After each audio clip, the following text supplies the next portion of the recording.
What's going on, people? Welcome back to the channel. Welcome back to Yash Talks Football. Leicester 0, Arsenal 2. You would look at the scoreline and think 2-0 comfortable win. However, that was nowhere near comfortable at all. But if you are new around here, subscribe, like, share, do whatever you got to do to help the channel grow. I'll start off by saying that game was dead. Not just by Arsenal, but by Leicester as well. Like, let's be real, but they're down that end of the table for a reason, and we made that look like we were playing away at sort of mid-table to sort of top team ground. The way we were moving in that first half, especially the starting 11, it was pretty much what we expected. Due to Havertz being out now, Martinelli, Saka, Jesus, all them not being out, and it turned out to be Leandro Trossard in that 9, and if I'm being real, was not great. I'll start off with the elephant in the room as well. We'll get to him in a second. Trossard weren't great. He was trying things in the first half, but I think nothing was going right at all for anyone. Let's just go to Sterling. Just send this guy back to Chelsea. Seriously, he is our only option for the foreseeable season, really. And one thing that I'm glad about is that he won't be playing against Chelsea when we play them, because he's obviously on loan, which I don't mind seeing that at all, because I'd rather see anyone else. I'd rather see even a left back there. I'd rather see Calafiori, Marino, fucking, I don't know. I'd rather see fucking Kivior up there, if I'm being honest, because this Sterling guy is not it at all, and I've said enough about him in previous videos, sending him back to Chelsea. Ethan Nwaneri, the only one who can hold his head up in that game, him and then Marino, but we'll get to him.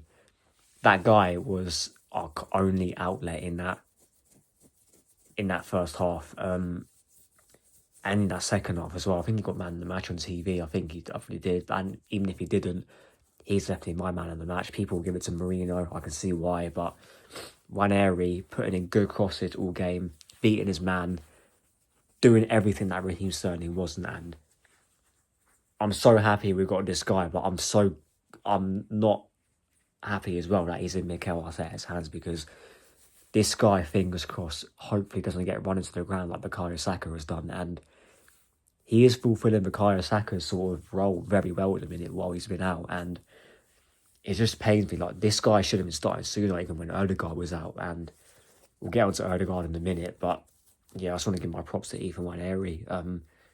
I think his performance won't go that notice as much as Marino's, because obviously he got the 2 goals, but yeah, fair play to Ethan. Odegaard, shit. This guy is a guy captain. We're away from home, and you expect him to put in a decent performance, and he didn't at all. At times, I didn't know he was playing, and then when he was playing it too safe. He was shooting when he should have been passing when he should have been shooting. I think in the first 10 minutes, he had an opportunity where he should just hit it in the first half. But yeah, this guy's not a captain, not a number 10 either. So yeah, just another piss poor performance from Odegaard. Thomas Partey and Declan Rice, I don't think were that great today, if I'm being honest. Declan Rice just was not looking comfy in those final third areas at all. Thomas Partey was sloppy, sometimes all right, sometimes shit, let's be real. But yeah, I think he doesn't really perform like that often. He's normally one of our most consistent players, and to be fair, even that whole team were on his level in that first half, especially. And yeah, the same with Declan Rice. He weren't that great either, if I'm being real. The defence they didn't have much to do really, apart from the second half, and especially Lewis Skelly. He made that vital block. I can't remember who it was from, but the ball came across goal and he got his leg to it to get out from a corner. Lewis Skelly, I thought, played really well. Him and Nwaneri, the 2 young people who we're relying on, this shows how dead our club is and how much we regressed in the last few years. Gabriel Saliba, I think Saliba was sloppy at times, if I'm being honest. Gabriel, especially that first half, gave the ball away a few times. That could have been dangerous, but lucky they had each other covering them. Timber, didn't have a great game, but didn't have a bad game either, in my opinion. Weren't as effective in the forward areas as he normally is, but it wasn't trouble too much.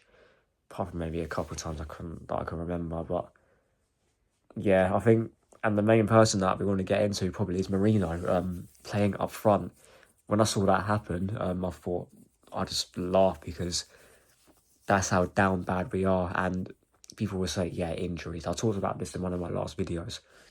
It's all down to the way the club has been moving over the past 5 years, and even before that, if you want to go that deep. But he came on, got the 2 goals. I can drop the camera for a second. Yeah, he came in, got the goals, and fair play to him. He was in the right places at the right time. Good header for the first goal, good cross from Ethan, and good ball across from Leandro Trossard to make it 2-0. But do I think he'll start up front next game? I don't think so. Would I mind seeing him up front? If I'm being real, no. Him and Calafiori, yeah. The fact that even Calafiori's goal against Girona, and even the other goals he scored this season, I wouldn't mind seeing him up front. I wouldn't mind seeing anyone up front at this point. And as long as pretty much Raheem Sterling is not playing, I don't really care at all. Just don't play fucking that Chelsea fucking scrub reject. That's all I really care about. But yeah, it is what it is. We got the 2-0 win. Can't remember who our next game is. I think it's West Ham at home. We should be getting past them. If we don't, I won't even be surprised. Let's be real. At this point, this is what last couple months of the season, just going through the motions. And yeah, if we catch Liverpool, great. I'll be happy. If we don't, oh well. We know exactly what's got to happen at the end of the season, and let's be real, it probably won't. Well, anyway, like, sub, and share the content around, and I'll see you lot in a bit.